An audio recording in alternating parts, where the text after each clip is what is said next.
بسم الله الرحمن الرحيم والصلاة والسلام على رسول الله. وعن أدو سلام يا رير مانديرا غاسهان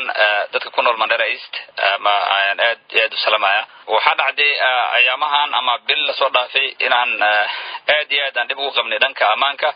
al-shabaab iyo wixii la halmaalayeen dhibayeen oo aad iyo aad aan reer Mandera ahaan aan ugu mashquulsanaynay waxa hadda dhacdada hadda jirto oo Mandera ka jirta waxay tahay laba ciidan inay isku haystaan oo ciidan taageersan dawladda federaalka Soomaaliya iyo dawlad goboleedka Kismaayo waxaan la socdaa nin la yiraahdo Cabdirashiid Janan inuu deegaan ka dhigtay magaalada Mandera hadaan ahay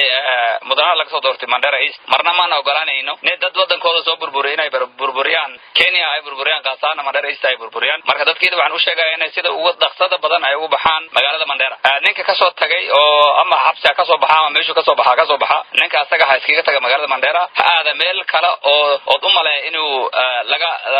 laga soo dhaweynaa kama soo dhaweynayna Mandera diyaarnu uma nahayn inuu sii joogo magaaladaas waxaan u sheegaynaa meesha ayada meel hayni karta ma ahan diyaarnu uma nahayn inaan ku soo dhaweynaa reer Mandera ahaan marka waxaan ku sheegaynaa sida ugu degdeg badan inaad ugu baxdid magaaladaas meel alla meesha laga soo dhaweynaa aadid annaga iyo reer balad xawaar dibna ma dhaxyeelo laba magaalo ay saaran waa balad xawaaye Mandera ganacsi baa ka dhaxeeyo walaalnimo ayaa ka dhaxayso deegaal marka Soomaaliya laga keenayo magaalada la keenana annaga diyaar uma nahayn hadaan ahnay madaxda iyo shacabka reer Mandera istabadaan ahnay tan kala ciidankaas oo isku haystay magaalada balad xawo oo soo gudbeen oo dhanka Kenya u soo gudbeen hadii aad Kenya taageero ka haysataan iyo hadii kalaba dadweynaha Mandera degan hadii madaxdoona nahnay ma ogolaanayaan diyaarnu ma nahayn inaad meesha sii degnataan wax kasto oo awoodayda